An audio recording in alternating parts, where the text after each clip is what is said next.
Hello, my name is William Kinnison and I'll be showing you my pitch proposal for my final major project. For my final major project, I'll be making 2 magazine front covers, 2 double page spreads, 2 contents pages.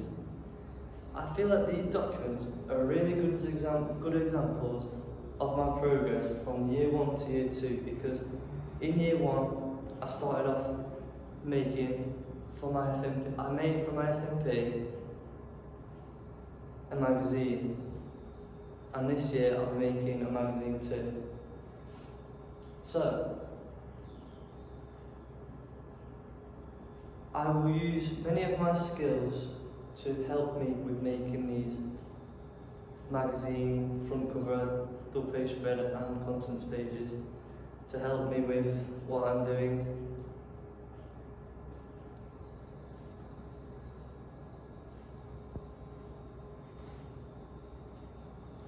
The main form of inspiration that helped me think of this idea was when I was scrolling through social media and I seen social media pages such as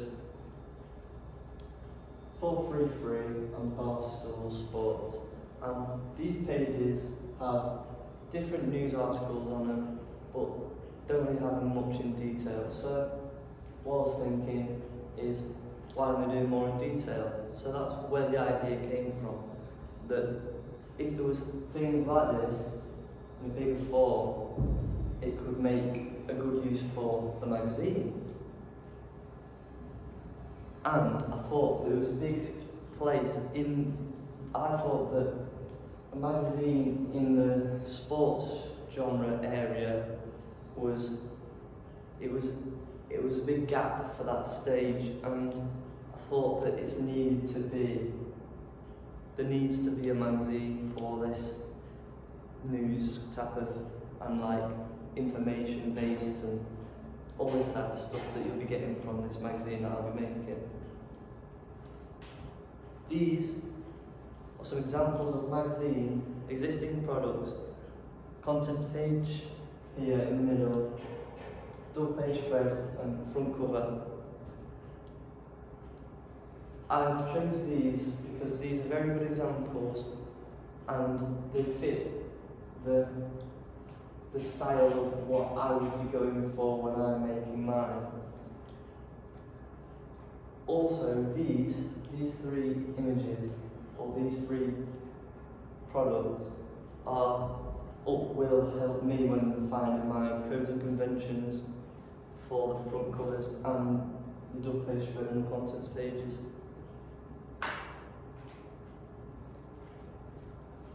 What will I research?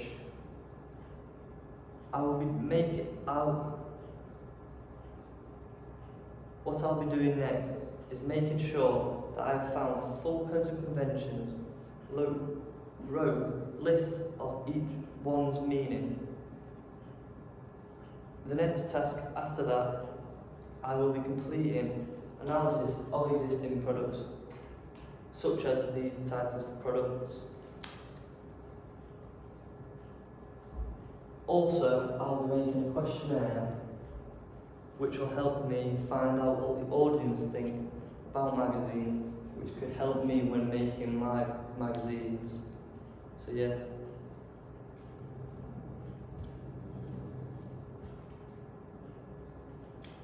My plan, right. So what I plan to do is use my own free time very wisely this year, so that I'm not very far behind. So in the first and second week, what I'll be planning on is doing all the secondary and primary research.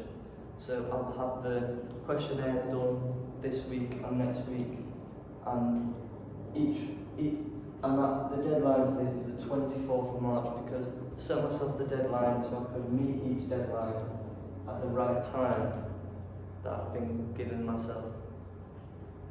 The next couple of weeks, all the planning will be complete.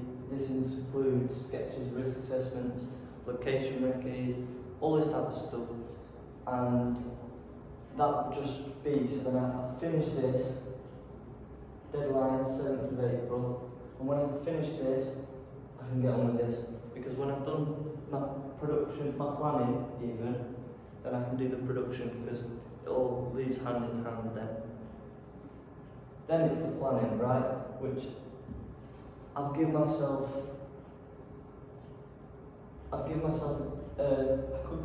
longer. Then it's the planning. I've given myself that's the deadline, and this is so then I have enough time to do the post-production too, so then I can finish it off and stuff, which is deadline the 10th of May. Evaluation, which is the final evaluations and everything else, so the product evaluation will be done in the last week, so I'll have enough time to do that because it'll be a whole week. So yeah. Then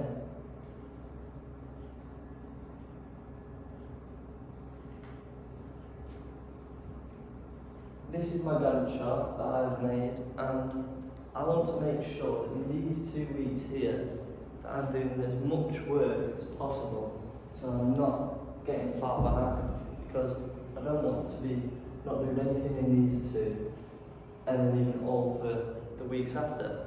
So what I plan to do is a lot of work in the weeks I'm off, so then I can sort of, do it at a steady pace and not rush anything. And